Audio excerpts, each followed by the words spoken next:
Action. Dave, take a look at me. Vibes. What do you feel?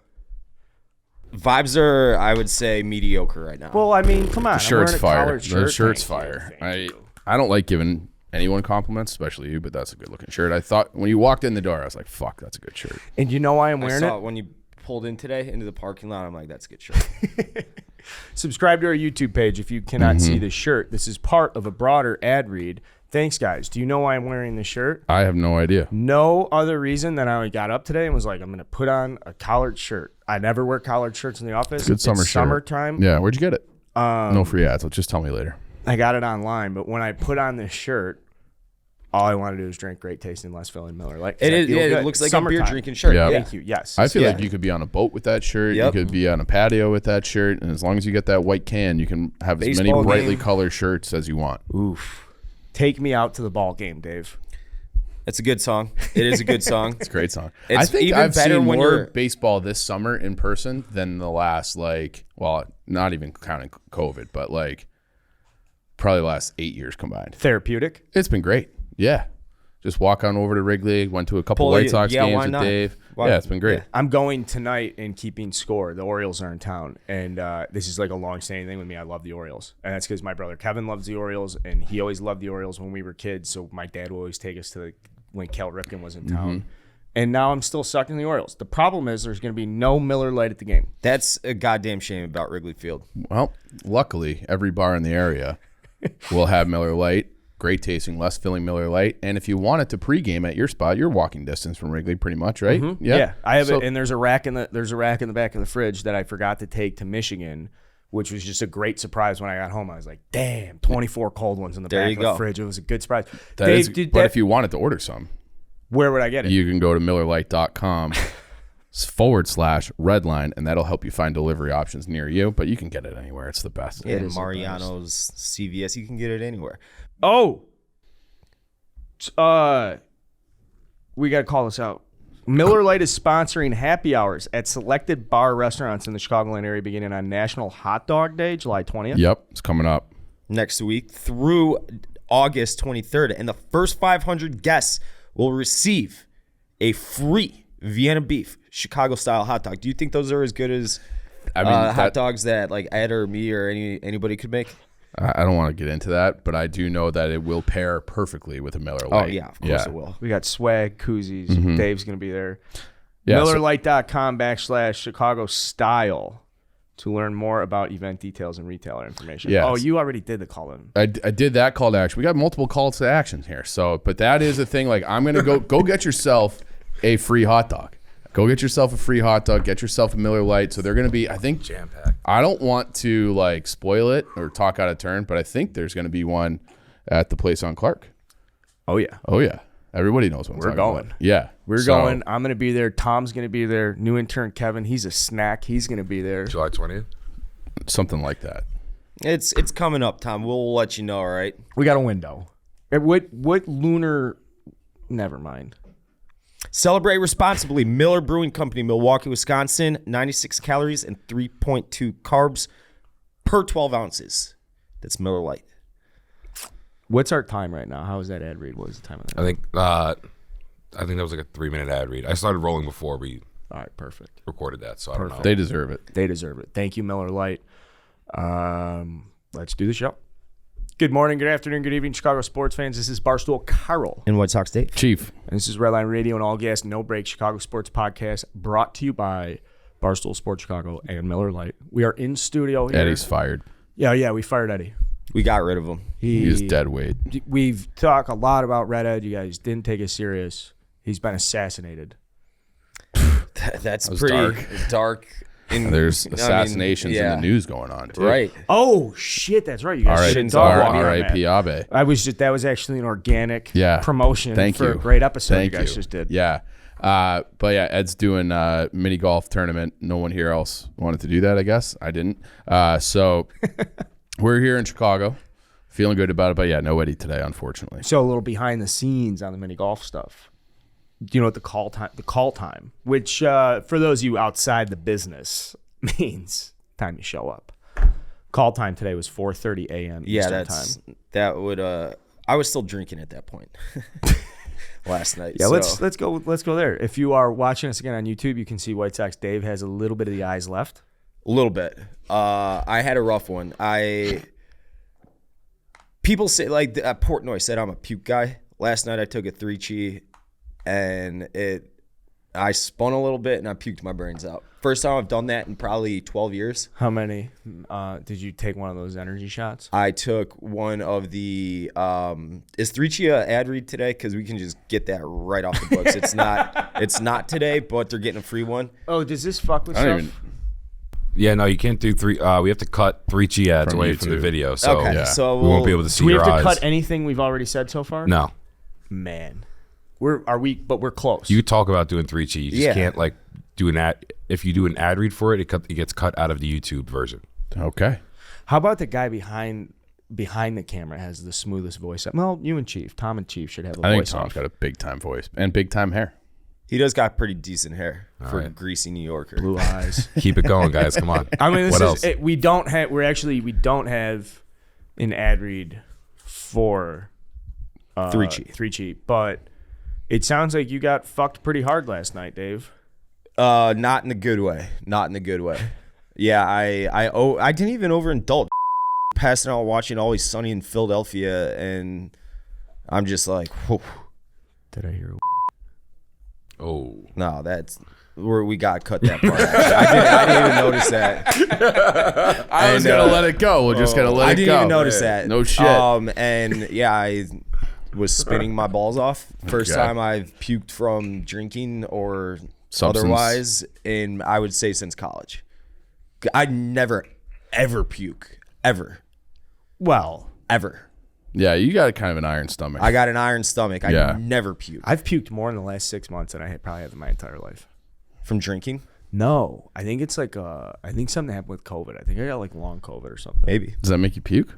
I don't know. I don't even know, wanna man. talk about it. Okay, yeah, you know what? Because I don't want to send you down. We're gonna send you down a path in a little bit.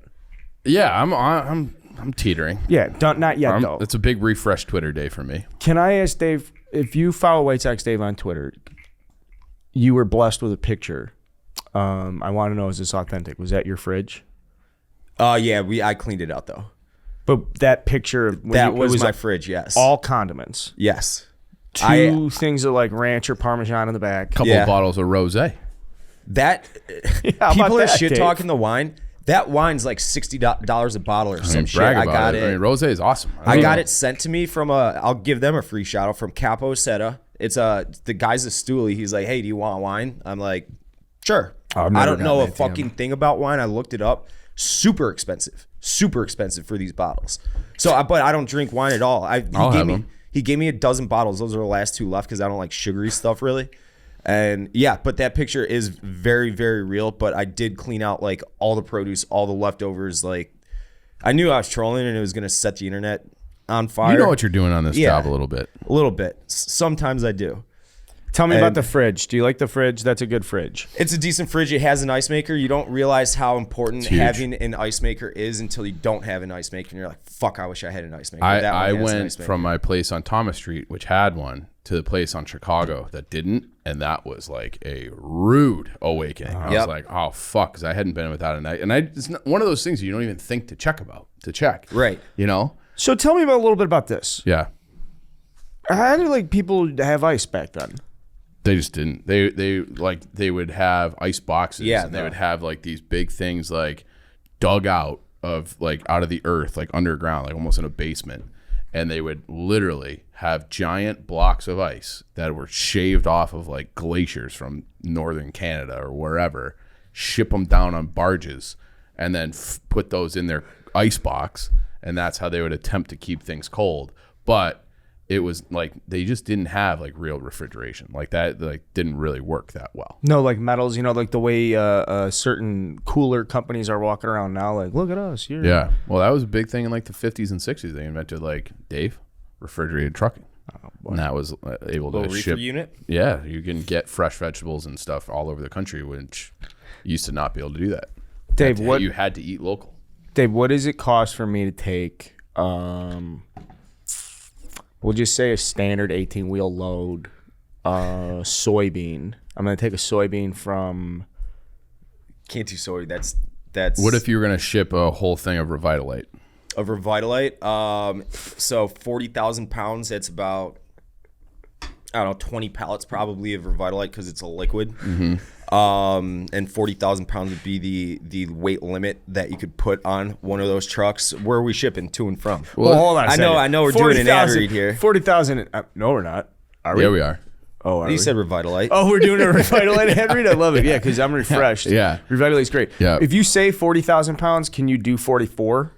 Like, are those weigh-in stations I drive past, are those real? No, Oh, yeah. yeah, That's they're very a real. huge deal. If you're Yeah. overweight, then you got to go back and like take shit off the truck and everything back to the shipping. Yeah, it's a pain in the ass when that happens. I think you have 80,000 total with the truck and trailer and everything, but 40,000 is the limit for what goes in the trailer, I believe. You can go over a little bit so long as you're not over 80, but typically 40 is about what you're going to be at. You probably should have just had Revitolite last night. You would have been able to figure it I out. fucked up really badly. If I would have just had that Revitolite right next to my bed, I would have taken half before I went to bed, half when I woke up. I'd be feeling like $1 Your million. White right Sox now. Dave eyes would be gone. And, Look at we this. got a couple. Come Wow. to, Here come they to come. me, Tom. Please. We got 3 Revitolites. So this is the grape flavor. We also have our own Barstool Black label. That's going to be the blue, the Berry Blast. That's Berry what I like the Frost. best, yeah. Berry Frost. So we got introduced to that last year at Smokeout, which Yep. was right around the corner. When it's hot in the summer and you're having a few cocktails, you better be mixing in these Revitolites because they help you stay hydrated. They keep keep some of the headaches away. They keep you feeling good longer throughout that day when they get that hot Chicago sun. So Revitolite, the best. That's what we drink all summer. And if you pick up a Revitolite Black label, you can do it in the Barstool Sports store. You can find it at different convenience stores and things like that too. Tweet it at us. We want to see you not make the mistake that Dave made last night. So tweet at us and then tag Drink Revitolite in your morning after stories, so we can all get on the same page. We'll all be feeling good all summer long. Damn, I love that. It's delicious. And if you're watching this on YouTube, So this is 36 ounces right here.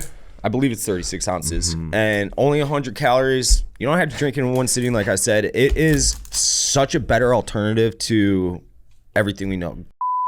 All that garbage. This is the way to go. I mean, it's just, know by now, we can't say We're that. not saying those. We don't say those. we don't. Well, okay, we don't say it. We don't even Can speak you just them. bleep those?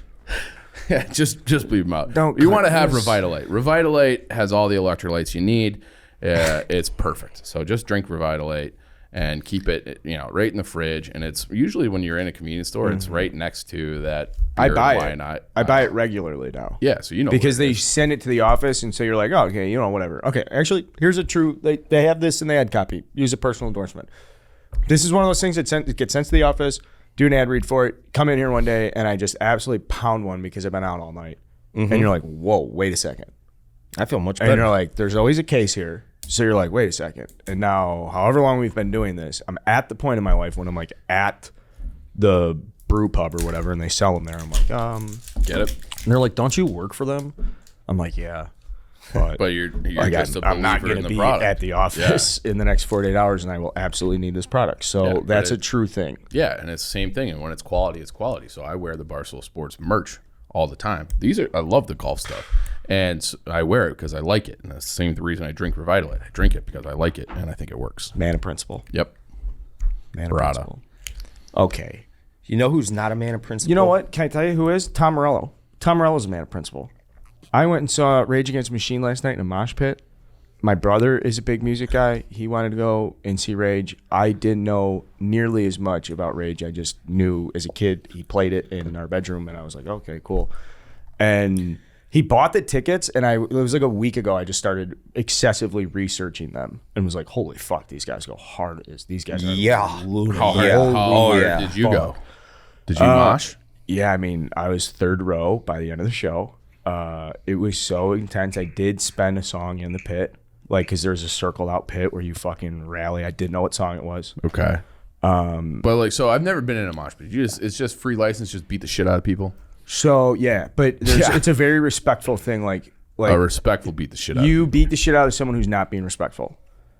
Like someone who's not like if someone comes in and they're out of control, the crowd will like fucking throw that guy away, like collectively. So it's like intense pushing, but if you cross a certain threshold, Correct. Okay. And most people they are there in police groups themselves. of 2 to 4. Okay. So it's not like solo shots now. You would see guys who are just running in there alone, and you're like, "Oh, that guy's going in to fuck stuff up." Bald guys carrying the carrying the Mexico flag, just like ready to fucking party, Beat the shit out of people. Yeah. And so this is completely politics aside. I know how these guys roll.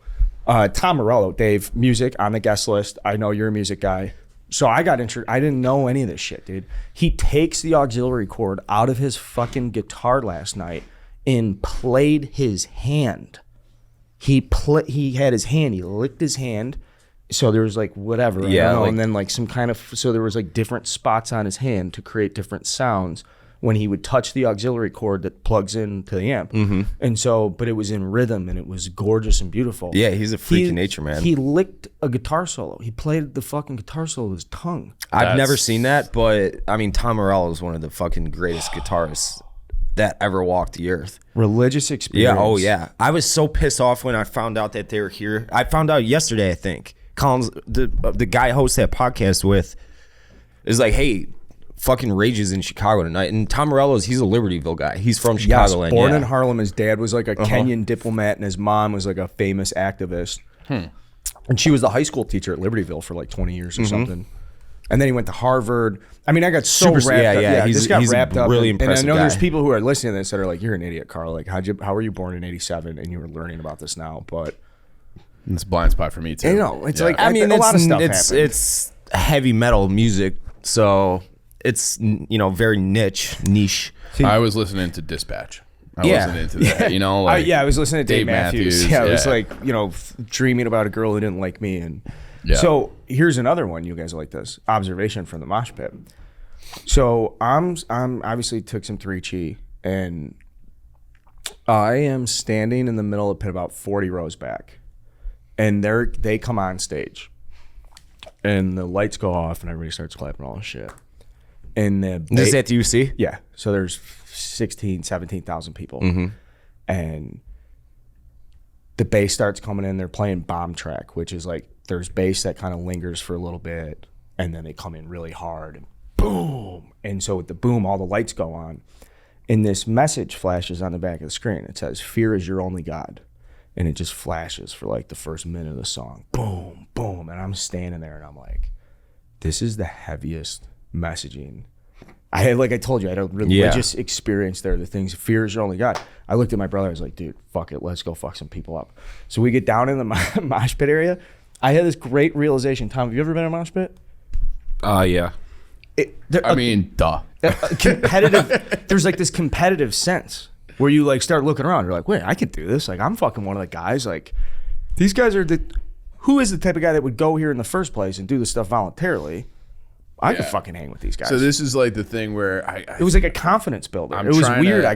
By the end of the show, I was like, I was afraid before the show started to be in that environment that my brother brought me to. And at the end of the show, I was like, this is the sweetest thing. Yeah, I'm trying to remember what year it was, but I think I was 30, and I played like a day after, like Thanksgiving weekend, tackle football. Like, like in the and I remember like at the end being like, I don't know, I never want to do that. I never want to get hit by anyone ever again. And I used to love hitting people. And I'm just like, I'm not doing that. I'm certainly not doing that at a concert. I just don't think I could be like, this is not for me. Like, don't fucking hit me. So yeah. But I'm glad you had a good time. Yeah, thank you. It was cool, and it was cool. You guys know, it was cool seeing Kevin unload. He's got 2 young girls, run a small business. Puppy. He's just got a lot on his plate. So once that fucking just bass dropped, I was like, dude, that actually makes some sense. What is going on, man? And so that was cool. There were a lot of that. So if you were at the Rage concert, you had a similar experience, or if you think I'm a weirdo, by any stretch of the means, No. I think I would have been all over that. I think it's funny that Carl was like, like you look around, you see these bald guys run around, like, dude. That's you. You're like, that's you. You're the guy who looks like he would go to a mosh pit, not with that shirt. Well, I was shirtless. I did because of course beer was flying off, and then I found my shirt at the end of the show, and I was like, that's my shirt. And then some guy picked it up and brought it over, and guys were like hugging each other at the end of the show. We're like, dude, good mosh, bro. Good show, good mosh, good pit. Wow. All right, let's do an ad read. Before we do, though, I'm curious. I don't know. Dave was at the Dead & Co. concert. That seems a little... Is that on brand with it? What's a show you would like to see, Dave? Let's talk just a little bit more about music. And we saw Bruno Mars last night, and that guy gets down. Oh, yeah. And if you're getting down, Literally. what do you need? Roman. You need Roman. It's just Roman. Oh, yeah. A little Bruno Mars in the background, a little Roman on your dick. I don't know if this was a joke or not. Knowing Clem, I don't think it is, but he said his second child was conceived to a Bruno Mars. Oh, I'm sure. I believe that's true. Yeah, I would guarantee that. Knowing true. Clem, Yeah. I believe that is something. But So- I guarantee it lasted like 4 or 5 Bruno Mars songs. Well, because he's using Roman. Because he's using Roman. Well, that's, And I mean, you're lasting on average 340% longer That's a in crazy bed when number. it's crazy. It's insane. Yep. The more consistent you are with the swipes as well, the longer and better sex you'll have. The swipes are super easy. You just take out the swipe, apply it, let it dry for 5 minutes, and enjoy longer lasting sex. Go to getroman.com/redline and get your first month of swipes for just $5 when you choose a monthly plan. Love it. I mean, it's the best. And like I always say, they're generous about what they Oh, think yeah. their Yeah. month's Oh, yeah, worth they is. are. Oh yeah, So, get that month. yeah. But that month, and it's I also probably want to say three. this is the time. You'll have a surplus. Yeah. And You'll be like the Pablo Escobar of Roman swipes after a while. I hope the audience trusts us as this angle that I'm going to come at, and you guys are going to. There's no way that you guys disagree with me on this. Mm-hmm. You know, come December and January and February, you absolutely. That's the time to be cuddling on the couch. Oh, yeah. You know, she's coming over. She's wearing your sweatpants. You're hanging out. You're watching Always Sunny together yeah. late night. Yeah, So, that's the ultimate like mutual exclusivity time. Yep. And if you're listening to this Roman ad read, trust us from these guys in our 30s. Work backwards. If you're one of these young guns out there, start laying that pipe now. Yep. Start laying Do that it. pipe now, so that when it comes and it starts getting a little chilly, you know, you have a repertoire. You have a name to yourself. You have a brand. You have like a thing you've worked on this summer, and that's you're laying putting your good reps pipe. in. It's like Yeah. you're getting ready for the football season. Yeah. You know, like there. You know, we saw Roquan was at the party last night. Roquan not drinking. He was pounding Red Bull. He had me give him Red Okay, Bulls. that I'd actually rather have him fucking gassing Malort. Like, Yeah. I don't So, like that. but Oh, he, you I know- shouldn't tape. I shouldn't. I like that. I like Red Bull a lot. I fucking fuck. But I love Red Bull. I'm a Monster guy. But he was like, yeah, we got camp. We got camp coming up, so I'm like, I'm not drinking. He's just pounding ginseng. Yeah. So like that from Roquan. Showed up, nice car parked right out front, little Lamborghini, black Lamborghini. Like the guy is sweet. Like I'm so glad he's still here. I hope he gets paid the right way. And just like a good dude. So it was like He is, it dude. was like He's a the cool most party. normal guy ever. Yeah. Did Like, he he's dap, just- who did he dap up first? Me. He doesn't. He was there doesn't know first. Dave. I hadn't met him yet. Yeah. He had, I guess this was like maybe a couple weekends ago. I think when KFC radio guys were in town, Eddie was leaving some bar on Wells, and a car slows down, windows roll down, and he goes, "Eddie, what's up?" And it was Roquan yelling at Eddie from his car. So pretty funny. But Roquan's the fucking man. I didn't know that. And so good. Yeah. Hopefully, a good healthy season from him would go along. You know, like that Bear. Who knows what Eberflus can do with him? I'm not ready to talk about that shit. When's camp start? Like 2 next weeks. week. Yeah. Yeah, like the 23rd, I think, rookies and quarterbacks report. They traded for N'Keal Harry, former first round pick. ASU. That dude's big. Big guy. 6'4". Yeah. He didn't do shit with New England, right? Yeah. Well, Bill's didn't- tough to play for. Tough to Yeah. play for. Couldn't get on the same page with Brady. Couldn't get on the same page with anyone. We'll take him. You know what he does do? Catch jump balls. Nope. He is the number 2 rated blocking wide receiver in the league. Guess who number 1 is? Pringle. So now the Bears, they have the top 2 blocking wide receivers in the NFL. Not to brag, going to be a big year for David Montgomery. Yeah, and then they're like, That's what you want wide receivers for. Is they're that's blocking. the next Yeah. zigzag, not the heavy set tight ends. No. It's like, no, and we have the heavy set receivers. Yeah, we're gonna our heavy package is gonna be 4 wide, and we're just gonna block the shit out Yeah. of everybody. So I'm looking forward to that. Get a Should be little a fun year. fullback action going. There was something else off the top that I was gonna say, or I wanted to I talk mean, about. we're long from off the top. Yeah, we're like 30 minutes in the show. Oh, are we? We're just guys hanging out. Yeah, just guys being dudes. We can talk about. We are doing good on the ad reads, though. I will say that because sometimes we get lost in the sauce. Well, you know what's happening. What? Well, Eddie made fun of me for being like a White Sox Dave and not having access to the ads, so I rectified that situation immediately. How much did that bother you when A lot. he called you? A lot. Now, Yeah. how much does that bother you? It just Dave? like I'm a preparation person, and you know I need to have the ads. So when Dave made that, or when Eddie made that comment, I was like, you know what, I gotta get my life together here and get these ads. Dave, is it meaner that Eddie called him a White Sox Dave, or is it meaner that he called him White Sox Dave and she was motivated? Ed's just he's a needler, and the old system, it just kind of sucked because the emails would get lost in the shuffle, and I would miss them sometimes. That's it. But Ed, fuck Eddie. I don't even want to talk about him. He's not here today. That was some real vitriol in your voice there. A little bit. Yeah. I have every right to be pissed. I'm looking at John Heyman quote tweeting Ozzie Guillen right now. What's he saying? Ozzie Guillen yesterday after the Sox lost the first game of their doubleheader called Tony La Russa Rick Renneria with credentials. What do you think of that? That's about as big a fucking dig as you can. Well, he keeps intentionally walking guys down. Did in it the count. again, I dude. know. It's gotten so bad. I did a Spaces yesterday. How'd that go? Very well. There was a shit ton of people in there. When you do your Spaces, because I know you've built up a little audience doing that, how many people are waiting, like requesting to speak on average, would you say? The one I did the other day after the DeBrincat trade, I think it was after the DeBrincat trade. I think I had like 1,500 concurrents, and then I like 50, 60 people waiting to ask a question. I had 78 at one point, I think it was. Yeah. Waiting to ask questions. And it was me, Chuck, Frank Kaminsky hopped in. He's irate with the White Sox. Frank's a big White Sox fan. He doesn't miss a game. I think He's Frank a cares more about the White huge Sox, White Sox than fan. said like that. who's ever cutting that check. I didn't even ask him to hop in. Like I start the space and he was literally first one in there. I'm like, it said Frank and it cut off the rest of his name. I'm like, I think that's Nah, Kaminsky. he's like Dave's ready to go. I'm ready to go. Let's fuck. Like he's sitting around in a jersey right now. 100%. I don't know if he's 100%. rehabbing, but if he is, good luck, big fella. Friend of the program. You He was should great do on that. the snake draft. I think White Sox Twitter is perfect for those spaces because you guys all kind of realize the Cubs stuff. Like, everybody's being such a bitch about this Wilson Contreras stuff that I sometimes I just like lose like fuck man like you're just not getting it. People just don't get it. A lot of times they don't. I feel like though some of the stuff that you like where the White Sox are like that's a perfect. Everybody's kind of on the Small same fan page. base. The Cubs fans we're all over the place Yeah, right now. yeah. I mean, it's both of the fan bases are like their own little, like different organisms. But if what's that's the way to put it. And what's Tony's approval rating right now?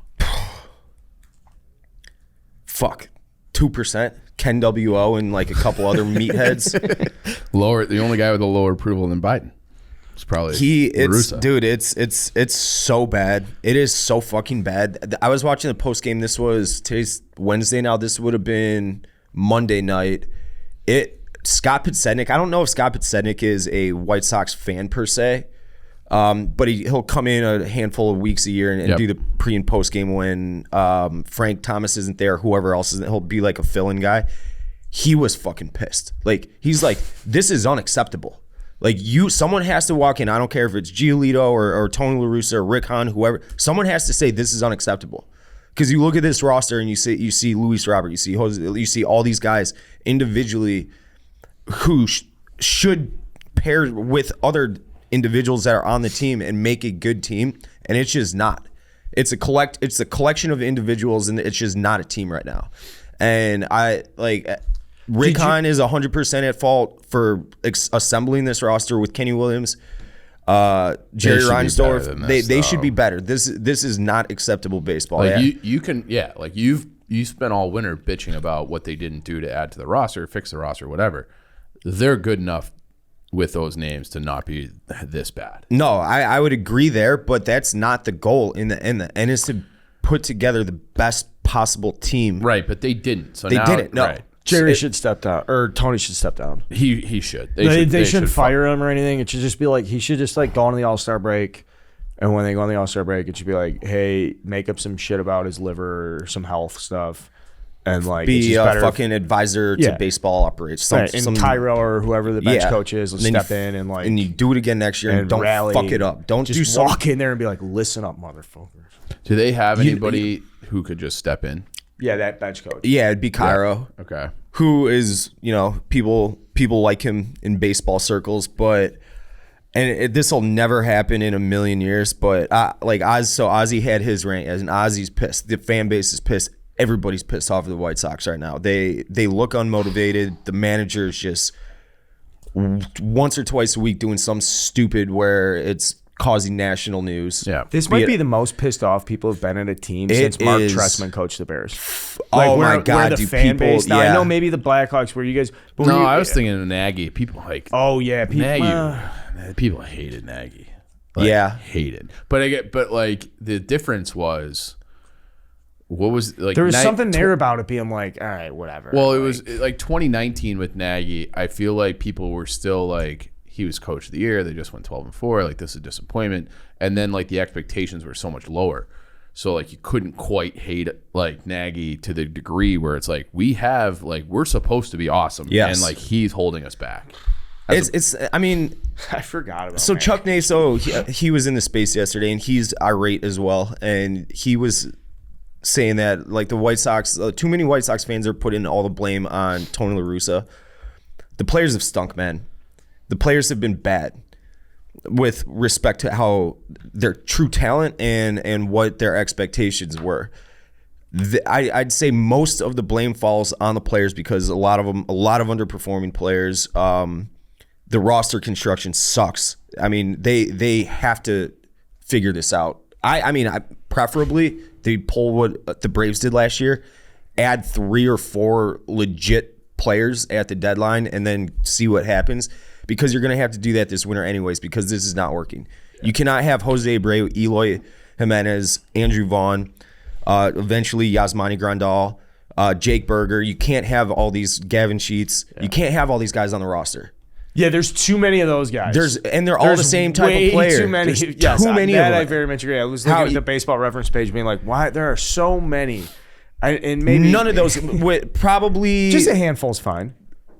I would say Abreu and maybe Grandal should be the only one stepping foot on the field to play defense. The rest of them are DHs. But now that you have Gavin Sheets and Andrew Vaughn in left and right. That is 2 horrendous defensive players. Their defense sucks. The base running's brutal. Bottom 10% outfielders that you could, 5% outfielders easily, you could run out without there. question. And so here's a cool thing, not to like, I talked to a guy who plays for the Braves, Dancy Swanson. He said something to me that I'd never heard or had like considered before in baseball, that now you're talking about these guys playing right field, left field. He's like, listen, dude, if you're in the big leagues, you got to do one of 3 things. You either have to score runs, drive in runs, or prevent runs, or prevent the fucking. Not he didn't say the F word. It's me getting excited. Or prevent the runs. Thank you. And he's like, if at any point you are very bad at one of these things, you have to be awesome. Exceptional other ways. Yeah, and so it was more about just like the value of it. And so it's like Gavin Sheets is fine if you got to DH him and pinch hit him. Fine. And there's a trash righty that he mashes, and you're like, we'll sneak him out to right field. If you're literally going into a 3-game set against the Twins, every fucking and you're like, all right, Gavin Sheets, please go play some right field.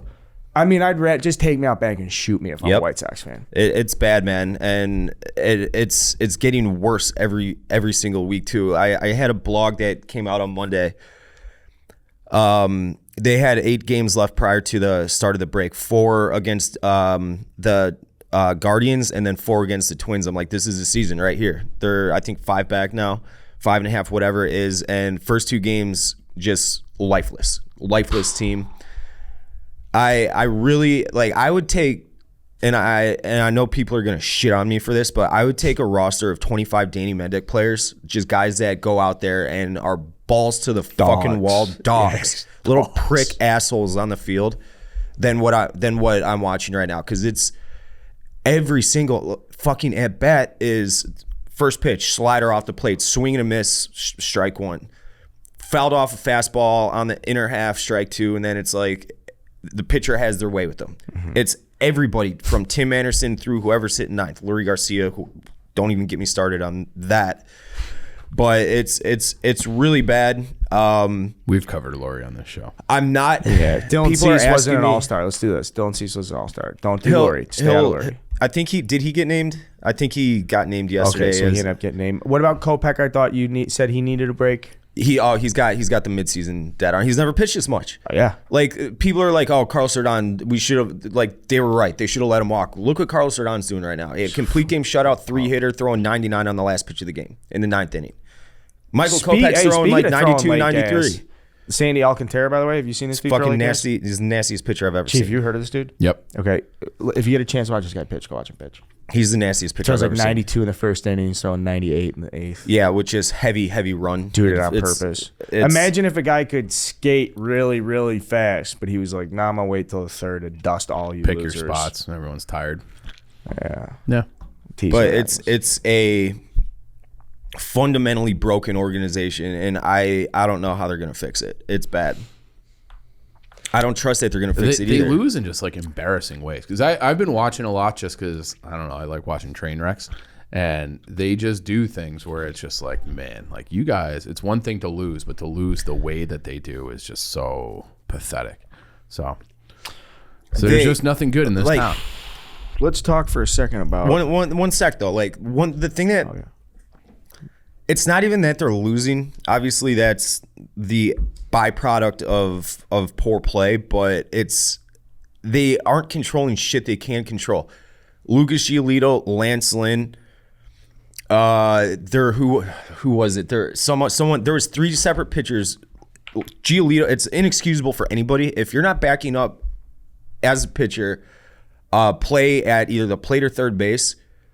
Like if I were a high school coach, I would fucking bench the kid, and it happens so goddamn regularly where it'll be a fucking throw from the outfield, and the pitcher will just be dicking around on the mound. It's like, where in the fuck are you? Run scores next pitch because there's nobody backing up, Dude, Like it's that kind of shit that's inexcusable. Literally in fall ball when you were in college, like your coach would have had some guy go sit in the parking lot. Mm-hmm. And it's like, these are the best players in the freaking world.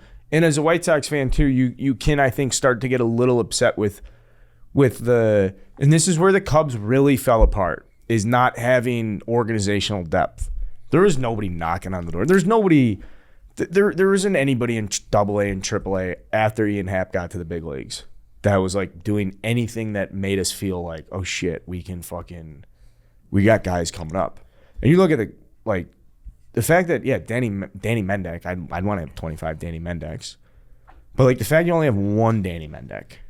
The fact that you don't have, like... Not even right now because he's fucking hurt for the next year. It sucks. Like, Zach Collins was such a pussy. But, Oh, biggest pussy ever. right, like, yeah. okay, great. That guy, like, what a bag of shit. And, I don't know, you don't thank God that Moncada came over in the sale trade and you could at least be like, all right, we got a guy who could play third base for the next 6 years or whatever. So, Danny Mendick's a dog. Yoel Moncada's a dog, the bad kind of dog. He looks so. He's been swinging the bat better for the last couple of weeks. He's actually been playing well, but there's just like you look in the dugout. And I know this is such a meatball bullshit way to look at it, but the camera pans to the dugout and these guys are just spitting seeds, like fucking around. It's like, where is any of this fire? Like, why do the fans have? And I'm not saying that like behind closed doors because I don't know. That they're not, chucking shit in the clubhouse and everything because they might be.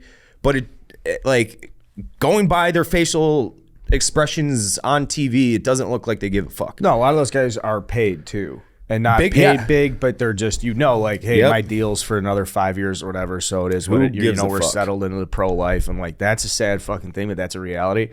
And the other thing now that I'm thinking about this, Dave, I feel bad for White Sox fans that are watching this team that were raised on Konerko, Burley, and Brzezinski, and Creedy. Dogs. And just go down Rowan. I mean, and then even Tomey coming over.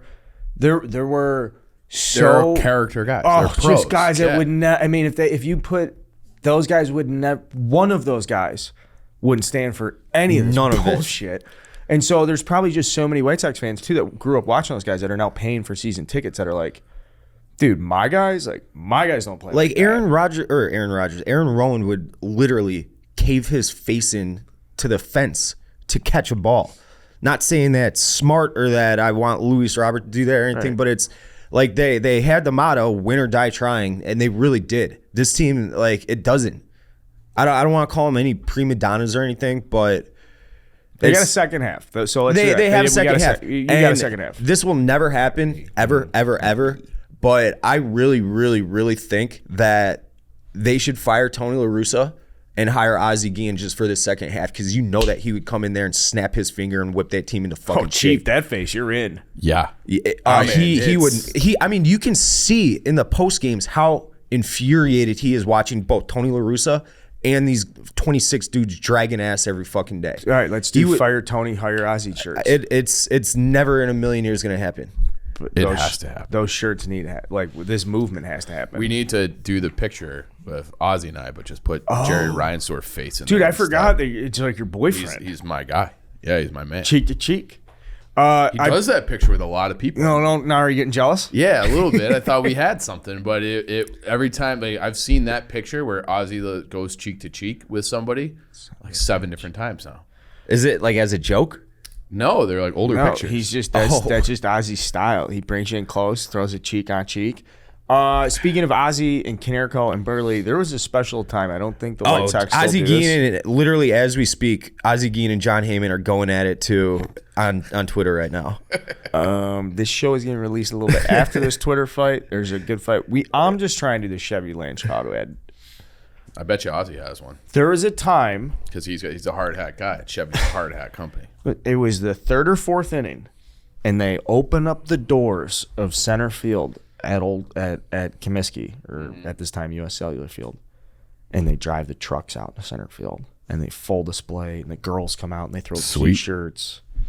And I always thought, man, one day I want to grow up and get a Chevy. Well, now you can, Carl. How can I get one? You just go to ChevyDriveChicago.com and you will be able to find the dealership nearest you. So if you're looking for a new car, stop on in.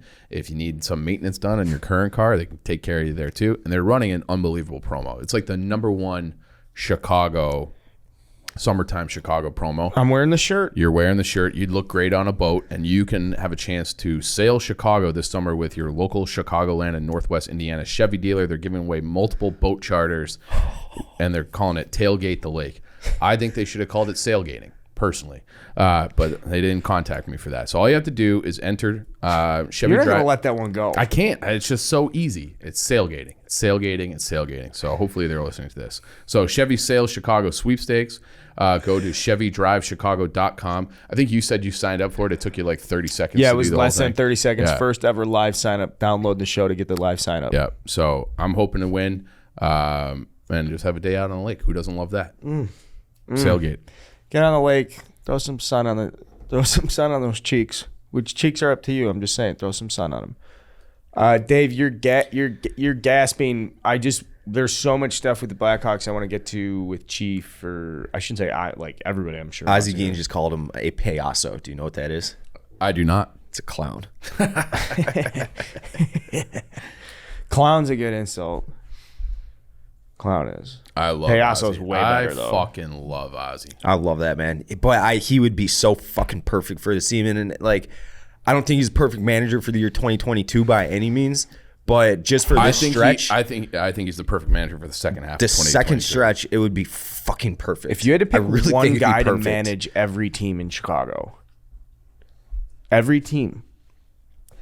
Like who has the most transferable leadership Yeah, skills? who's the best guy to be like, I'll take you the Bears, the Bulls. Like when I you're a don't know little any- kid and someone's got that dad that coaches all the stuff. Like who's Chicago's dad if you could only have one coach for the city? That's not a bad little. Yeah, I like that question. I just had it because I'm thinking, man. I think it's got to be Billy Donovan, right? Yeah, that would have been my guess. Billy Donovan. I could see Billy Donovan like full uniform for the White Sox and getting that thing going. Jerry just plucks him off the Bulls bench and sticks him in the dugout. Hey, we'll only Does need to pay for Donovan one coach. at all look like Eberflus a little bit? Do they kind of look like? I don't know. Do they have no. that same kind of high forehead profile? Yeah, maybe a little bit. Yeah, Actually. I don't think they kinda, look alike, sorta. but that one feature is similar. Yeah. Yeah. So I was thinking of this just because, like, man, it'd be funny to think of like Ozzie Guillen in the Bulls locker room, just like yelling at the guys in the third quarter, or like going into the third quarter. Why they fuck? Pesos. Fuck. Peso. Payaso. Okay, so go sign up for sailgating and win a chance to sail a boat on the lake, and maybe Ozzie Drive Guillen with will come with you. Taves and Kane drive. They're still here. They're still here. Yeah, that's a good transition into Yeah. this. So, how safe do you want this space to be? I heard through the grapevine, I'll just tee up, I heard through the grapevine that you are obviously disgusted with what has happened with the Blackhawks, but you do Yeah. like the players. What? You like the players we got? Or you like the I mean- do they skate hard and they're No, tough? They don't. No, they don't have fucking anything on this team right now. So they skate hard and they're tough. No, they made You two. said that about two guys they got. Oh yeah, like the guys they drafted. Yeah. Yeah. Okay. Yeah. So there's clear organizational direction of the type of player that they want, and it's something that they haven't had, which they're going to be fast down the middle. Goodbye, Dylan Strome. And they're going to have bigger defensemen. Remember when I was like all pissy for the last 5 years? Maybe you guys don't, but they drafted the same defenseman like 4 years in a row with 6 different draft picks. Boquist and Joe Hario and all- fucking Bowden. Bowden, bust. So the only one I think might have a future here still is Ian Mitchell, but he did all of last year in Rockford. I bet you he'll make it this year. But they decided we need all right shot defensemen. Bowden's left, and they're all 5'10" or less. There's like 4 or 5 defensemen that are top 4 defensemen on their team that are under 5'10" or that are under 5'11". 4 in the whole league. And like the average defenseman's got to be what, 6'3", 6'2"? The good ones, yeah, Yeah, the 6'2". big boys. Yeah, like Seabrook's a big guy, right? Seabrook's big. Like Duncan Keith was under 6 feet, but he's a freak of nature. Cale Makar's under 6 feet. He's a freak of nature. Everybody else you have to be able to skate, and you have to have some reach and some toughness. Passing lanes and shit, right? What? Like to get into passing lanes and Yeah, everything. and it's just like boxing people out and rubbing people off along Yeah. the boards. Like you have to be able, especially in the playoffs when it's such a war along the walls. Like you have to be able to fight through battles. And these guys that pull up and they just they finesse it. Like it just the game. Whitney had a great quote about this. Like at some point during the last season, and I can't remember the context of the conversation, but he's like, the game is still the game, and and it was talking about Anaheim because Anaheim's trying to be like this. We're just going to outskill everybody. And then they get punched in the mouth and they miss the playoffs. And like, you have to be able to stand up to that stuff. And Bowman was never a hockey guy. He's a meek little idiot. And that, like, he drafted a bunch of young guys like himself. And that just does not work in the NHL. You can say, oh, the game's different, it's modern, it's this, it's that. There's no soft surfaces. There's no place to hide. You have to be tough and you have to be able to skate. And they just didn't know what they were doing for, I don't know, fucking 8, 9, 10 years now of like failed draft picks. So Kyle Davidson came in, gave this organization kind of the poison pill that it needed, which is that DeBrincat trade. And, I equated it to like, hey, like we've been struggling along with this thing for years. And it would be like somebody like a spouse who's like terminally ill. And they're laying in bed, they're going through all the treatments, nothing's really working, but you're hanging on. And then like the healthy spouse leans over and goes, you don't have to fight anymore. Like you can just let go. And that's kind of what the DeBrincat trade was. Did I read that in your blog? I was thinking about The Notebook that was a beautiful died together. thing. That was a beautiful thing. That was a great. So I hope people appreciate the analogy that just came out. Yeah. So I think that's so now they're going to be the worst team in the league by design this year, and they did a couple signings today. For sure, 100%. It's like they picked up a couple guys off the top of the scrap heap today.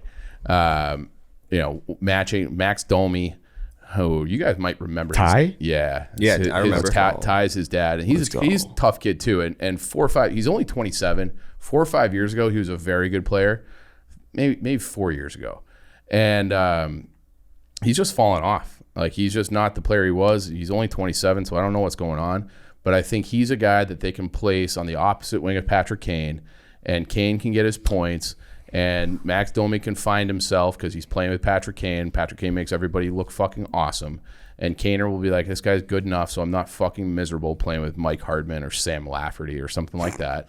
And then they can trade Domi at the deadline for a second or third when he's got 50 points again because he's running with Patrick Kane. So I think that's a good move. It's like a shrewd, good move. And then they signed this other kid, Anthony Antonisio, Greek kid. He's like who was the Mendoza in Mighty Ducks 2? Oh, Luis Mendoza. He's that guy. Like he can't stop. Fucking fly, but he can't do anything else. And so he'll be a forecheck, third line, whatever. Fuck him. And so like they're picking up piece of the top of the scrap heap because they have to like have a salary floor. But those trades on the draft day, getting rid of Kirby Doc, I think that'll be good for Doc too. And they're pressing reset, and they're gonna sink to the bottom, and hopefully get Connor Bedard or Adam Fantilli, and then use those. Those are those are guys at the top of the 2023 draft. Those are guys who can change the direction of your franchise. And as much as I love DeBrincat, to me, he's like a perfect winger. He's a perfect winger. He's tough. He gets the absolute most out of his ability. He loves hockey, forechecks. He kills penalties now. He's a walking 40-goal season. He's like the perfect complementary piece. If you want to make the playoffs, you keep DeBrincat. If you want to win the Stanley Cup, you trade him and try to get more guys. And so hopefully you get this kid, Korchinski, who can turn into a top pair defenseman. Nazer, who people are going to love this kid, Nazer. They drafted him with the Kirby Doc pick. And then you get Bedard. And like those three pieces, if you get Bedard or Fantilli, if they finish outside, if they like the lottery balls don't go their way and they pick 4 to 6, something like that, or the season just doesn't go their way, this whole thing it's like they're playing for an inside straight. Like it's got to be, they got to have some lottery luck here, and that's a big part of this component. But DeBrincat, you can build a team around Kane, DeBrincat, Jones, and like they could have done it this offseason and been in that wild card contention. You keep Strome, you do all that, but you never would have done anything significant. You probably don't win a round. You're just like a average team. They don't want to be average. They want to be great, and this is the only way to be great at this point is to tear almost everything down and try to come back up. And I think that's the right course of action. It sucks. It makes me I just see these names, and it's like, oh, Zadorov, Calgary chose not to pick him up. Well, you traded Panarin for Saad for Zadorov for a third-round pick in a span of like 4 years. It's just like they... It's like the complete opposite of the story of the guy on Craigslist who starts with the phone and trades up into a Corvette. Yeah. So you have a Corvette and you trade it down into like a flip phone. And you got a pencil. Yeah. It's so like Stan was so incompetent and so bad. You watch the playoffs and it's like every single team has guys that Stan just gave away for nothing. Ryan Hartman, Taravainen, all these Panarin on the Rangers. Like Saad had a nice playoff for the St. Louis. They trade like that Jokiharju trade. When they got Jokiharju in the draft, they traded from 25 to 28 to pick up who the fuck knows, some extra late round pick. The guy that they should have picked at 25 was Jake Ottinger. Jake Ottinger got picked by Dallas, almost like got them to the playoffs almost single-handedly. He's a phenomenal goalie. Almost beat Calgary, took them to 7 games, overtime, whatever, by himself. He had like 90 saves in one game. He's fucking unbelievable. They haven't been able to draft a goalie since Corey Crawford. But no, our moron, Rich Coleman, analytics guy who just had Stan wrapped around his finger, we need a right shot defenseman. Let's trade back and draft Jokiharju instead of this guy that everybody knew was going to be a premier NHL goalie, Jake Ottinger. So like they just fucked up every single decision that they've made for 10 years has been a fuck up. And now it's like Kyle Davidson's just like, well, I guess like I got to do what I think is right, and start this process in an earnest way towards winning towards trying to be a cup contender. And DeBrincat would be too good, not good enough. If they just brought back that same team with a better coach, they might make a wild card, maybe, probably not. But you're not getting Bedard, so it's like you have to like remove his 40 goals from the equation and all the positive things he does to be bad enough to get better players. And that's where they are right now. And it like breaks my heart because it should have been like DeBrincat and Taravainen and Hartman. They should have been the guys just taking the mantle as Hossa moved on, as Sharpie moved on. They had it all. They had it right there for them, and they just fucked it up with arrogance, and now it's like that era is over officially. There's Kane rumors. he sounds like he's not moving anywhere this offseason, which I'm happy about. And then I hope that, he looks at this situation and he needs, I was telling Dave before we started, he needs 290 points I think, to be the all-time leading scorer for the Blackhawks. And that's important to him. So that he would need 4 years of averaging 72 points a year. He just got 92 points this past year on one of the worst teams in the league. I don't know if I've said this on this show or not. They had one win against a playoff team in regulation last year. One.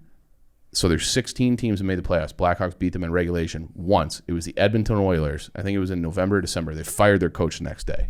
Like, we lost to the Blackhawks. We were fucking fire this guy. That's how bad they were. Pathetic. So now it's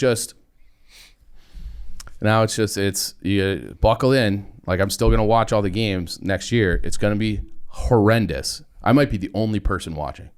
But the idea is you keep Kaner happy enough with Max Domi, trade Max Domi at the deadline. He's on a 1-year deal. Then it's like you win the lottery and then say, hey, Kaner, we got Connor Bedard coming. Yeah. You can be his right wing. He's a center. You will have a lot of fun playing with him and you'll break all the records and then we'll be good again in 2025. So that's like the complete opposite of what I can do with Wilson Contreras. I love that though. So that's I think that's the model. It's a fine, like, you have a path. All right, you have a path. You don't have to wonder. Right, exactly. You know. For the first time, it feels like they have a true, like, ethos of what they want to do instead of just throwing fucking darts at the wall and hoping something sticks and then calling yourself a genius. Fucking Stan. I hate that guy so much. What's the next big marker for Blackhawks? Obviously coming out of draft, trades and stuff. So like it's free agency day today. Okay. So they're gonna I tweeted out the Always Sunny clip of Charlie just like being obsessed with such trash. a good show to binge at home with a bottle of rosé. It's great. But I tweeted out that clip and it's like that's what they're doing today. They're trying to like find trash. And like they're just finding trash. They're like going through like I can't believe everybody threw away all this trash. Like that's Max Domi and Anthony Nacio. So those are guys that nobody really wants, but they know that they can plug into their top 9 and still they're okay enough that it's not like they're not trotting out like legitimate minor leaguers. Like they're NHL players, but they're not good enough that they'll win anything. So it's like they're the perfect trash signings. And I like Max Domi. He'll fight people every once in a while, too. I like people who fight. Hey, this is a type of team, obviously, attention. And attention can be difficult to maintain. And if you are somebody with attention deficit disorder and you're having a problem with getting your medication filled, go check out our friends where, Dave? InnovativeADD.com. Innovative ADD. So everybody knows it's a pain in the ass to get their medications. At the pharmacy, you got to wait in line, you got to get in the car, all that bullshit. But you don't have to if you live in Illinois. If you're a resident of Illinois and have insurance, they do take insurance. All you got to do is go to innovativeadd.com. It's telemedicine and it saves you time. You just get online, get your medication refilled, and get back to your life. Takes a handful of minutes. Like I said, no waiting in line at the pharmacy, at Jewel Osco, at Walgreens, none of that bullshit. Just pop online, go to innovativeadd.com to sign up. And like I said, you do have to be a resident of Illinois, and they do take insurance, unlike other companies that offer telemedicine. So they're based right here in Chicago. It's a real actual medical clinic. It's not one of these only online refill services. Medical providers you can trust. You definitely want to use them for your ADHD management, but you can also turn to Innovative for other things related to primary care or urgent care. So once again, that's innovativeadd.com. And yeah, Carl, you get all your ADHD Everything, medication. All of them, the anxiety, the ADHD medication. Yep. Absolutely. Everything. There you go. Nice and simple. Streamlining the process. We love it, love it, love it. I'm a streamliner. What else? What's that? I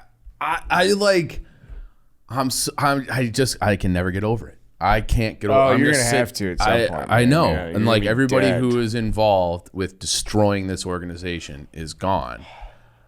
But they're still destroying it. But it's like, I can't believe we're here. I can't believe we're having this discussion where we have a 40 goal scorer like DeBrincat, and like the best thing to do for the organization. Dude, Anthony is Rizzo's get rid going to of win him. a World Series with the Yankees this year. All right. Yeah, but it's there. It's there. Trust me. You're not alone in this path here. I would really fucking hate that. All right. Like, you're not alone. John Lester retired a Cardinal. Okay. Yeah. Theo Epstein just walked on. Len Casper is calling radio for a third place team. Yeah, I know. Like, I know it's I know. bad. It's just, it's not good to us. That's what this does to us. It's not going to be good to you. The difference is that the Cubs, like, you can say today's the anniversary of the Quintana trade, and maybe that fucked them a little bit. But when you go through the list of Panarin, Jalmerson, Saad, fucked that trade up twice. Taravainen to get rid of Brian Bickle for 1 year. Like, they had Ryan Hartman for fucking nothing. I was talking to somebody at the bar last night, and then somehow like the Hartman thing came up, and Stan was running around. We got this he got the first round pick was Bodan bust, and then they got this 6'5" Swedish kid, and I was at the game, his first game, and I watched him take. I remember like looking up the clock. It was like 17:28. And I'm like, that kid sucks. Like, he's never going to be anything. And I, like, tweeted it. And people are like, oh, you're such a hater. He was back in Europe in, like, 3 months because he sucked. But Stan was like, oh, this guy's a big part of our future. Fuck off. Like, they had everything they needed to keep this dynasty going. I don't know if they win another cup. They probably do. But if the Sharp trade. They just fucked. There's, like, an infinite run of moronic moves that this organization made to get them to a point where, like, the only and best thing we can do is to trade a perfect complementary winger. Drives me fucking bananas, and that's where we are. I'll never get over it. Fuck. Anthony, like, what the fuck are they doing? Chicago sports are in a really bad spot right now. Yeah, Bulls are all right, I guess, but they're just all right. Yeah, Fucking sucks. Chicago, man. Why is it so hard? It's not like it's fucking hockey. Like, it's not. Why like, can 3 and usually 4 of us when Ed's here, when we're all here, it seems so easy on paper how to do things right, doesn't it? I think football seems very hard to me. Okay, that's true. And I think baseball seems hard, but hockey, like, everybody has the same amount of spending, the same resources. Yeah. You know, like, and the Hawks you could argue have more resources because there's no cap on what you can spend on, like, support staff and, you know, training and facilities. There's no cap on that, so they have, like, a better organization, more resources than, I don't know, 95% of the teams, and they still manage to. Fuck it up, man. Aside from a 6-year, like, unbelievable run, everything else in their entire history, going back until Bobby Hull, has been shit. Like, I with the White Sox, it's just they constantly shoot themselves in the foot. I bitch about Jerry Reinsdorf ad nauseum, not just on the show, but on blogs and Twitter and everything. I do put the blame on him. He is the head honcho in the end. He is the chairman. They got a fucking top 5 payroll. 5 or 6, I think, something like that. And it's like, they're not completely cheaping out because of Jerry Reinsdorf. It's like, they always fuck up. They fuck everything up. Why did they fuck everything up? You know, I mean, I know. The Bears fuck up. I have Blackhawks like, fuck up. Plenty of closure with what happened with the Cubs. You got one. Well, I mean, yeah, sure, we got a championship, but I understand fundamentally that team and that chemistry and those guys, it wasn't going to last. Joe Madden can't manage somewhere for very long. Like, it was the idea that Joe was going to be here for 10 years. And, like, you know, you learn more about, like, was Lester? Yeah, Lester's a good leader. Lester's a good guy in the clubhouse, you know, and, you know, is Chris Bryant the guy? You can't, these guys can't be people they're not.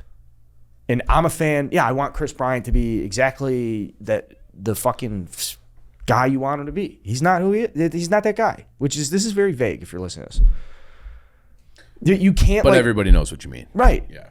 Like, here's the reality. Anthony Rizzo could have been a Cub for life if the Cubs were willing to rip up his 6-7 year deal and give him $100 million around 2017, 18, 19, 20. There's a huge window there where they had all this goodwill, and Rizzo just thought it was coming, and it never fucking came. And Theo didn't, and that's just the way Theo was.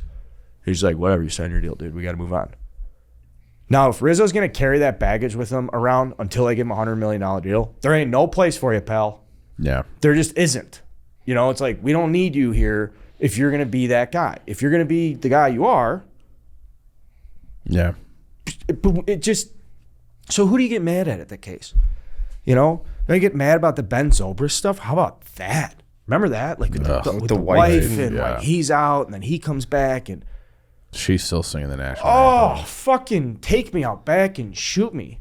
Jason Hayward allegedly is the first Cubs employee at the field every day.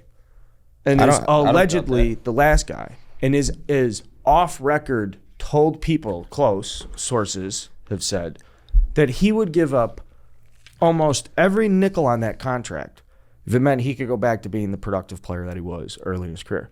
Do I want to get mad? Who do I get mad at? I mean, they gave him 184. He's so bad. You're just mad. You're disappointed. Yeah. And the anger, and it's just like, this sucks. This sucks. You watch what the Brewers do. How the fuck the Brewers so good? Where did Corbin Burns come from? And Brandon Woodruff, and a big guy from Mississippi State, but like. And I am like genuinely tired of bitching all the time. Yeah. That's like part of it where it's like, I hope when the season starts, if Kane and Taves leave, I'm gonna bitch some more. But I really I'm a positive person, I think, by nature. So like I don't want to be fucking complaining about all the teams in this town all the time. They don't give us anything else to say. I liked where you were going with you had like a 3-4 year plan there. Yeah. That sounded good to me. As someone who would sit here and listen to you talk about this team, that I liked. I liked the idea of Kane becoming the Blackhawks all-time leading scorer. That resonated with me. And sure, playing an inside straight, but I like the fact that you said you can chase the playoffs or do you want to win a Stanley Cup? And I'm not joking. I'm going back to this Wilson Contreras stuff. If you want to win a World Series, you have to trade Wilson Contreras. I'm nail me to a cross. Tell me I'm the worst person in the world. I'm a shit Cubs fan and I'm a motherfucker. But don't tell me that I'm sitting here trying to get your fucking approval when I know 99% of you uninformed loud Cubs fans are making the wrong decision when they're saying give the guy $120 million. Yeah, and I'm sitting there and go, that's stupid. Yeah. Trade him. He's valuable. Go get some prospects to play with Pete Crow Armstrong in 3 years, who's killing it. You know, and so it's just stuff where personally professionally, I don't want to have these arguments where I'm like, you don't get it. You don't get it. How do I tell all the people that are telling me I'm an idiot that, hey, actually, all you guys get in this room for a second, you fucking people don't get it. You don't get that Wilson Contreras should not get $120 million on this team. There's 16 other teams in Major League Baseball that should go out and compete for this guy's services. And the Cubs aren't on that list, and it's not Wilson Contreras' fault. It's everybody else's. It's step 98 in the reason things are fucked up here. And now you guys want to rectify things so you could hang on to a good moment that happened 6 seasons ago. Like we have to get the next one, not chase that last one. The only thing with that, and like you're right. Everything you said is right. On a personal, you said personal, professional, whatever. If the Hawks execute that plan perfectly that I laid out, me personally, I'm going to be fucking 40. I'm going to be 40 when this team is good again. I don't even know if it's going to be fun. I could be fucking That's dead. That's a good retort, man. We're getting to that point in our lives where it's like, I don't know if I will survive. You're right. I might can't watch the game 5 of the playoffs. I have to go get a colonoscopy. Like what the fuck? And then because I've been miserable the last 8 years. It's sad to think about, man. It's fucking brutal. So you're right. You're living in the city now. You want your action now. You want your fucking parties now. You want your I get it. And there is the balance where it's like that 3 and 6, like that run was the perfect time. I was single. I was young. I was in my 20s. Like that happened from like ages 24 to 29. And like so I'm just like ripping and like got this job. So like when they won in 15, I got to like do the cup party and like spray the champagne. It was like it happened at the perfect time for me in my life. But now like the last 8 years, as I've become a real boy, it's been fucking miserable. And then I'm gonna have to be like a real man. And it's like, I don't know. Like, I would just go retire on a beach after what you just like talked through. Like that's just like what you want as a sports fan. Is that your You're dream? Done. Just that's my dream. If I had that in my 20s, all those things that you just said, I've had this talk with you, I would just be like, all right, that's it. I know. I would never get worked up about sports in You're general such a again in my deranged, life. but you're a Jets. You're like a really Yeah. deranged sports fan. But though. the other, I'm just. the I other, would want like yeah. one, and you got 3 in a span of 5. The contrast of that 6. is with the Hawks before that run, they were like ESPN did this article every year, and they it's would like a wave. You went from like the absolute worst And now you're going back. organization in all of Yeah. sports, and now it's like we had this great run, and now it's like, wait a second, like it's like, did that even happen, kind of thing? Like, you know, it's like it got so bad, and so there is like it's like you got Rangers are always like kind of going. well, it could for be worse. It could be kind of what the Cubs did, except they got like 1. right, yeah, no, totally. That would Like be getting 3 out of that was still. Oh, it was great. It Yeah. was awesome, and like they were the perfect team to watch. They were awesome, and but it was just like, you know, for the last 8 years, when if they had like gotten another one or just been like very competitive over this Taves and Kane's contract, then I would be like, hey, like, Yeah. we had a great. But it just felt like That even is though a you crazy got- stat. It was like, what'd you say? Like since their contracts, they haven't won a playoff series. Not one. Yeah, that's. since those deals went into effect, they have not won a playoff series. Yeah, I didn't even realize that. that's I've seen jarring. 3 That is playoff, jarring. not just series wins, 3 playoff game wins in the last 17 years. That's 3 games, 3 playoff games they've won since 2005. yeah. I mean, we had a good run. 1 in 2008, 1 in 2020, and 1 in 2021. The Cubs run for 3 straight NLCSs to me is still very impressive. Like I like that. You know, they gave a ton of good memories and kind of put a baseline of like this is what it could be and should be. And you're starting to see it now. I mean, fans like the whole Tom Ricketts stuff. People hate Tom Ricketts now. Yeah. People are fed up with Tom Ricketts. People are fed up with that neighborhood. I'm actually, I think I've said this. I'm going to the game tonight because the Orioles are in town. I'm excited to see that play. And I'm going to sit in the upper deck. I'm going to go with my wife and keep score. And I'm going to get there early and eat a hot dog and just have a normal experience and sit. There's a section I like in the upper deck. And I just want to go and just try and like have a nice night at the ballpark. And I hope Lumi, you get an A+ sunset tonight.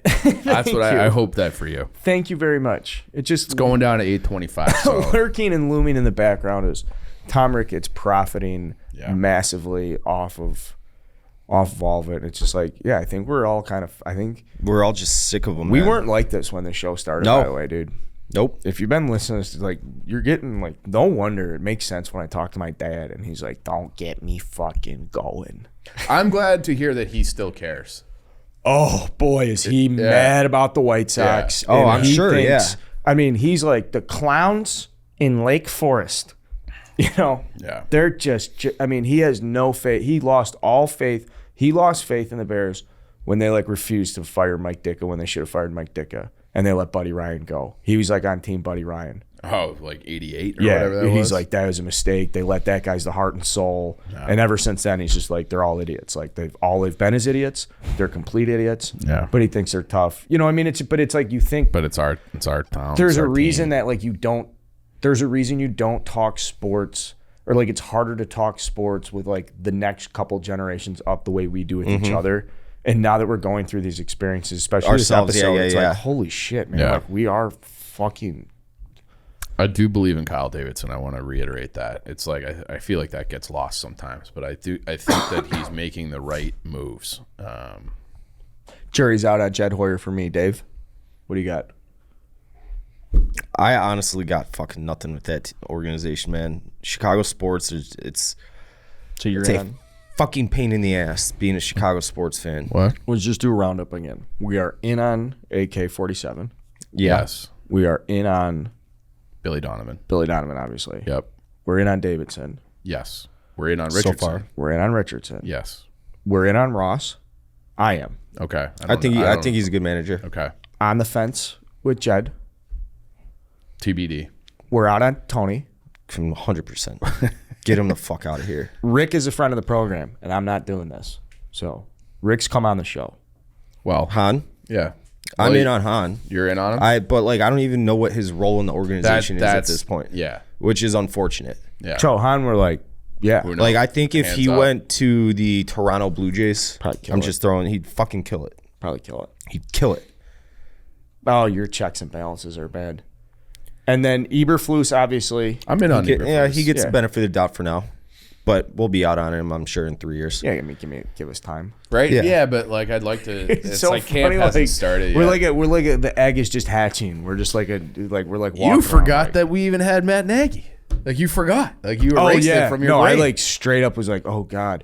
And the reason I remember Matt Nagy is because I saw a dad throw a child in the deep end of a swimming pool the other day, and I was like, oh man, that looks like Matt Nagy. That sucks. I never want to see that guy again. Good show. We miss Ed. Good luck at the mini putt tournament. Subscribe to YouTube. Subscribe to Redline Radio. Keep supporting Barstool Chicago. That's an important thing. We should say that more often around here. We very Subscribe much to appreciate YouTube, it. Yeah. please. We're throwing a party when it gets to 50,000. We have a very incriminating picture of Dave waiting at 47.5 too. And I think you're over. Have you I seen the think it's- picture? We should do like a live show or something, or we should do some we've thought about stuff. that. Yeah, we'll do something. Yeah, if you guys have suggestions, send them to Tom or Dave. Dave's DMs are open. All gas. No breaks. DJ, play that shit.